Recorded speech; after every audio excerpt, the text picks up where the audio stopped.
Hello friends, आज अपन पढ़ने जा रहे हैं क्लास 9th का एक्सरसाइज 9.2 का question number first. Chapter circle, chapter number 9। Question number first है, two circle of radius 5 centimetre and 3 centimetre intersecting at 2 point. The distance between the centre is 4 centimetre. Find the length of the common chord. Question कहना चाह रहा है कि दो circle दे के रखी है, इन दोनों की डिस्टेंस कितनी रखी बीच की, ये दे के रखी है।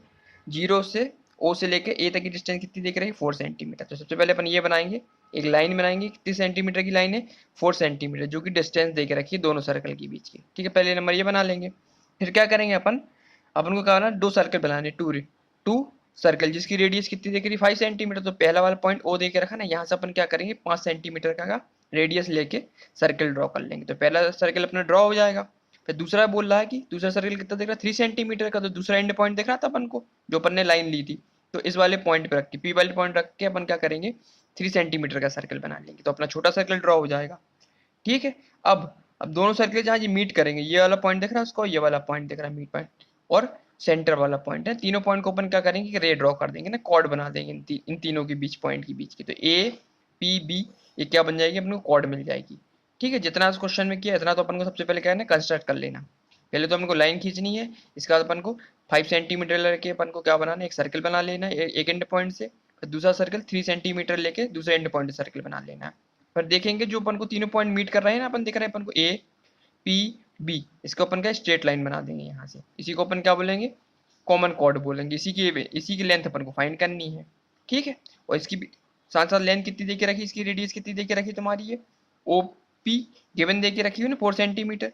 इसका ए पी जो इसकी लेंथ दे के रखी हुई है, ये कितनी दे के रखी हुई है, 3 सेंटीमीटर दे के रखी हुई है। दिख रही है हिसाब से, समझ में आ रही, जो अपन ने ये बनाया हुआ सर्कल। तो इसकी लेंथ ये कितनी हो जाएगी तुम्हारी, 3 सेंटीमीटर हो जाएगी। तो इसको भी लिख लेंगे अपन, इसे इसकी लेंथ कितनी है, ये 3 सेंटीमीटर गिवन दे के रखी है।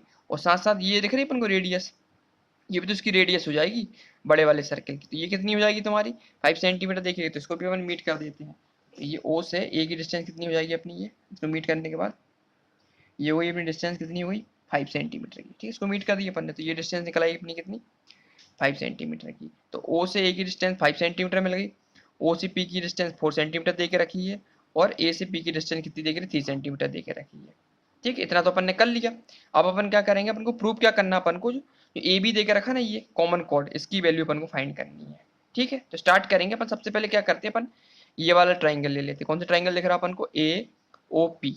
ए ओ पी को अपन क्या कर देते हैं, राइट एंगल ट्राइंगल प्रूव कर देते हैं। राइट एंगल ट्राइंगल प्रूव कर देंगे तो अपन इसमें क्या है, थ्योरम अप्लाई कर सकते हैं। तो अपन को पता चल जाएगा, जो ओ ए दिख रहा अपन को, ये क्या दिखा रहा है अपन को, सेंटर से कोई पॉइंट क्या करती है, बाइसेक्ट करती है किस पे, किसी लाइन कॉर्ड को। तो क्या करेगी, बराबर हिस्सों में बांटेगी। तो ये क्या होता है तुम्हारा, थ्योरम होती है ना, इस पे बेस्ड होती है। पहले तो अपन सबसे पहले क्या करते हैं, इसको राइट एंगल प्रूव करते हैं। तो कौन सा ट्राइंगल ले लेंगे अपन, इन प्रूव करने से पहले स्टार्ट करेंगे, इन ट्राइंगल कौन सा ले लें, ए ओ पी ले लेते हैं। ए ओ पी है ना, A O P, A P triangle लेते हैं। तो अपन को साफ साफ समझ में आ रहा है, जो O P O P O A, O A का स्क्वायर इक्वल टू अपन क्या लिख सकते हैं, यदि ओ ए दे के रखा हो 5 सेंटीमीटर, यदि अपन इसे स्क्वायर करेंगे तो कितना हो जाएगा अपना, 5 का स्क्वायर हो जाएगा, नहीं हो जाएगा। तो 5 का स्क्वायर कितना, तो 25 आ जाएगा। इसी प्रकार से अपन क्या करते हैं, ओपी दिख रहा अपन को, इसको भी अपन स्क्वायर कर लेते, ओपी इस पे स्क्वायर चढ़ा दें। तो कितना दिख रहा है, ओपी की वैल्यू 4 दे के रखी है, 4 का अपन ने स्क्वायर किया तो कितना आया अपना, 16 आ गया। इसी प्रकार से क्या दिख रहा है अपन को, एपी दिख रहा है। एपी का स्क्वायर करते हैं अपन, एपी की वैल्यू कितनी दे के रखी थी, 3 दे के रखी थी, और 3 का अपन स्क्वायर करेंगे तो फाइनल कितना है, 3 3 या 9 निकलेगा।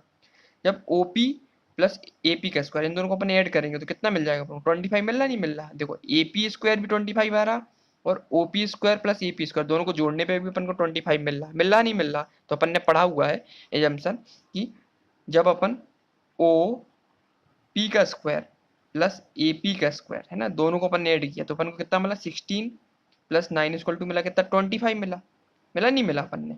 तो अपन ने पढ़ा हुआ है किसका, पाइथागोरस थ्योरम पढ़ी हुई है कि जब किसका स्क्वायर, ओपी का स्क्वायर प्लस एपी का स्क्वायर इक्वल टू कितना हो जाए तुम्हारा, ये देख रहे हो ओ ए का स्क्वायर, होता नहीं होता, ये किस पे बेस्ड हो गई अपन को, ये आए समझ, पाइथागोरस थ्योरम लग गई अपने।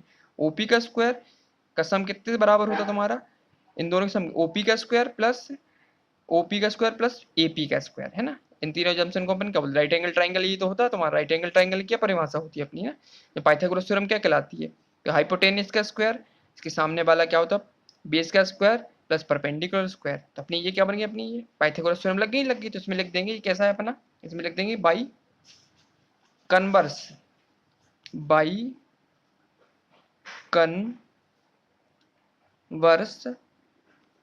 Of Pythagoras theorem, Pythagoras theorem किस पे लगा दी अपन ने, ट्राइंगल ए ओ पी। कैसा दिख रहा अपन को, is a right angle, right angle दिख रहा है, दिख रहा था, राइट एंगल, राइट एंगल है, राइट एंगल एट कितने पे राइट एंगल दिख रहा अपन को, पी पे दिख रहा है, नहीं दिख रहा, क्योंकि यहीं पे तो बनना अपन को राइट एंगल की, जो उसकी सबसे बड़ी साइड होती है तुम्हारी हाइपोटेनियस की, सामने वाली साइड ही तो राइट एंगल होता है। तो एंगल पी कैंसिल होगा, तुम्हारा राइट एंगल हो गया।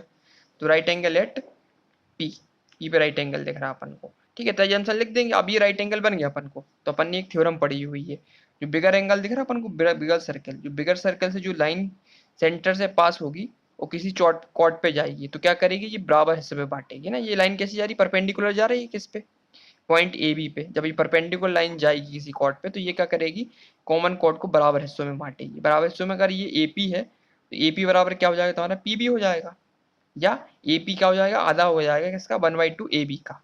हो सकता है, नहीं हो सकता, क्योंकि ये सेंटर से जा रही है ना गुजरती हुई, कहाँ जा रही है तुम्हारी, परपेंडिकुलर लाइन का पी पॉइंट पे जा रही है, और ये क्या करेगी, बराबर हिस्सों में इसको बांटेगी, ठीक है। तो नाउ अपन लिख देंगे, अब इसके बाद क्या लिख देंगे इसमें, इतना लिखने के बाद लिखेंगे अपन, नाउ इन बिगर सर्किल, बड़ा सर्कल दिख रहा है अपन को, ये बड़ा वाला सर्किल, बड़ा सर्किल में लिख देंगे, जो ओपी दिख रही है अपन को, ओपी, ओपी क्या दिख रही है अपन को, परपेंडिकुलर दिख रही है किसके, ए बी की, है नहीं ओपी परपेंडिकुलर, तो ये लाइन क्या आ रही है सीधी सीधी, कैसे दिख रही है, परपेंडिकुलर किस पे, ए बी के, है ना। तो लिख दिया अपन ने। तो अपन इसको लिख सकते हैं, ओपी का परपेंडिकुलर है जो ए पी होगा तुम्हारा, वो क्या हो जाएगा, हाफ हो जाएगा ए बी का। परपेंडिकुलर लाइन क्या करती है, बराबर हिस्सों में बांटती है, नहीं बांटती इस लाइन को। तो जो ए पी होगा तुम्हारा, ये पूरी लाइन का क्या हो जाएगा, हाफ हो जाएगा, नहीं हो जाएगा ए बी का। तो अपन ने लिख दिया इसको, और ब्रैकेट में क्या लिख देंगे, ये कैसा जम्सन है, तो इसमें लिख देंगे परपेंडिकुलर है, perpendicular from the centre of circle to a chord, जो क्या कर रही है, बाइसेक्ट कर रही है, द बाइसेक्ट द कॉर्ड, है ना, कॉर्ड को बाइसेक्ट कर रही है। ये थ्योरम नंबर कौन सी तुम्हारी, ये लिख देंगे, थ्योरम नंबर है 9.3, है ना। 9.3 पे ये यही बोलती है, अगर कोई परपेंडिकुलर परपेंडिकुलर लाइन है ना, किसी सर्कल से होकर गुजरती है, जो बाइसेक्ट करेगी, है ना, किसको, कॉर्ड को, यानी कॉमन कॉर्ड को बाइसेक्ट करेगी, तो क्या करेगी, इसको बराबर हिस्सों में बांटेगी ना। बाइसेक्टर का मतलब ही ये होता है, जब कोई भी चीज को बाइसेक्ट करेगी, तो मतलब ये बराबर हिस्सों में बांटेगी, या आधा कर देगी। जो ए बी लाइन क्या हो जाएगी, आधी हो जाएगी किसकी, एपी लाइन किसकी आधी हो जाएगी, 1/2 ए बी, है ना। ये क्वेश्चन कहना चाह रहा है, तो इससे क्या क्लियरिटी आई अपनी, एपी इक्वल टू क्या निकला अपना, 1/2 ए बी निकल के आया यहाँ से। अब अपन क्या लिख सकते हैं, एपी की वैल्यू कितनी देके रखी थी, एपी एपी देख रखा है 3, तो यहाँ लिख देंगे अपन 3 इक्वल टू 1/2 ए बी का ए बी लिख देंगे। फाइनली क्या करेंगे, ये दिख रहा है अपन को 2, 2 किससे डिवाइड में देके रखा, तो इस साइड जाएगा तो क्या हो जाएगा, ये मल्टीप्लाई में हो जाएगा, एच का 2 लगाएंगे, ए बी का ए बी हो जाएगा। तो फाइनली 3 इंटू 2 क्या हो जाएगा, 6 equal to A B. A B की वैल्यू कितनी निकल आई अपनी, 6 निकल आई। 6 क्या देके रखी, सेंटीमीटर में निकल आई थी। ए बी की वैल्यू तो अपन को फाइंड करनी थी अपन को, है ना। क्वेश्चन में फाइनली क्या निकालना था अपन को, ए बी करना था find, length of the common chord को, तो लिख देंगे अपन, so the length of common chord is कितना है, 6 सेंटीमीटर, है ना। इसी को अपन को फाइंड करना था। तो क्वेश्चन नंबर फर्स्ट अपना कंप्लीट हो गया। इसमें क्या क्या किया अपन ने, तो सबसे पहले अपन ने क्या किया था इस क्वेश्चन में, सबसे पहले तो अपन ने क्या की, एक लाइन बनाई ओपी जो दे के रखी दोनों के बीच की। इस वाले पॉइंट से अपन ने सर्किल बनाया 5 सेंटीमीटर का, पी वाले पॉइंट से सर्किल बनाया अपन ने 3 सेंटीमीटर का, है ना। इन दोनों पॉइंट से गुजरने वाली लाइन को अपन ने क्या कर दिया, मीट कर दिया। ये ए पी बी है ना, इस लाइन को अपन ने मिला दिया, और ए बी क्या कहला गई तुम्हारी, कॉमन कॉर्ड कहला गई। इसी की वैल्यू को अपन को फाइंड करना है। तो सबसे पहले अपन ने क्या किया, ट्राइंगल दिख रहा था अपन को, कौन सा ट्राइंगल था अपना, ये ए ओ पी, इसको अपन ने क्या किया, राइट ट्राइंगल प्रूव कर लिया, है ना। किसके थ्रू कर लिया अपन ने इसको, राइट ट्राइंगल प्रूव किया, पाइथागोरस थ्योरम के थ्रू, है ना। तो अपन को पता चल गया जो ओ ए का स्क्वायर होता है वो किसके बराबर होता है, ओपी के स्क्वायर के बराबर, प्लस ए पी के स्क्वायर के बराबर है ना, ये अपन ने निकाली OP square plus A P square equal to O A का स्क्वायर। ठीक है, ये क्या था भाई, the converse of Pythagoras theorem है ना, अपने पढ़ी हुई है पाइथागोरस थ्योरम, कब से पढ़ते आ रहे हैं अपन ना, 6-7 क्लास से पढ़ते आ रहे हैं पाइथागोरस थ्योरम को। तो ये लेकिन ये पाइथागोरस थ्योरम होगी, लेकिन राइट एंगल कहाँ बनेगा तुम्हारा, पी पे बनेगा। जो हाइपोटेनियस जो सबसे बड़ी लाइन होती है वो किसके सामने जो एंगल बनता है वो राइट एंगल बनता है, तो पी वाला पॉइंट क्या होगा अपना राइट एंगल हो गया। ठीक है, इतना तो अपन ने क्लियर कर दिया, ये पता चल गया। अब अपन ने क्या किया, तो बड़ा सर्कल दिख रहा है उनको, बिगर सर्कल, कौन सा था बिगर सर्कल, ये बड़ा वाला बड़ा सर्कल। तो बड़ा वाला सर्कल से जो ओपी था वो किसके परपेंडिकुलर होगा तुम्हारे ए बी के, है ना, कोई भी लाइन गुजरती है, ये अपना एजम्पशन होता है। थ्योरम नंबर 3 क्या बोलती है, जो perpendicular from the centre of the circle to a common chord को क्या करती है, जो भी पॉइंट गुजरता है किससे, सेंटर होके जो लाइन जाएगी कहाँ तक जाएगी, कॉमन कॉर्ड तक जाएगी, है ना, स्ट्रेट लाइन जो कॉमन कॉर्ड तक जाएगी वो क्या करेगी तुम्हारी, जो सामने वाला कॉर्ड रहेगी, जो कॉर्ड दे के रखेगी वो क्या करेगी, बाइसेक्ट करेगी कॉर्ड को, परपेंडिकुलर बाइसेक्ट करेगी, तो क्या करेगी, बराबर हिस्सों में बांटेगी, है ना। यही कंजम्पशन क्या बोलता है, थ्योरम नंबर बोलती है 9.3 ये बोलती है। सेंटर से कोई भी लाइन गुजरेगी और कहाँ जाएगी तुम्हारी, किसी कॉमन कॉर्ड पे जाएगी, तो क्या करेगी, उसको बराबर हिस्सों में बांटेगी ना, बाइसेक्ट करेगी। तो जो ए पी होगा वो आधा हो जाएगा 1/2 ए बी का, तो ये किया अपन, A P equal to 1/2 A B. A P की वैल्यू गिवन कितनी देख रहे, 3 सेंटीमीटर दे के रखी थी, तो वैल्यू पुट कर दी 3 और 1/2 ए बी रख दी, फाइनल ए बी की वैल्यू अपन की कहाँ निकल के आई अपनी, ये 6 सेंटीमीटर में लगी। ये तो अपन को फाइंड करना था, अपन को लिख दिया अपन ने, सो the length of the common chord is 6 centimetre. ये पूरी जो लेंथ निकल के आई अपनी ना, ये यहाँ से यहाँ तक की लेंथ, तो ये लेंथ यहाँ से तक की ये होगी तुम्हारी कितनी, 6 सेंटीमीटर पूरी लेंथ। इसी को अपन को फाइंड करना था। तो क्वेश्चन नंबर फर्स्ट अपना कंप्लीट हो गया है। अब नेक्स्ट वीडियो में अपन क्वेश्चन नंबर सेकेंड स्टार्ट करेंगे। ठीक है, थैंक यू।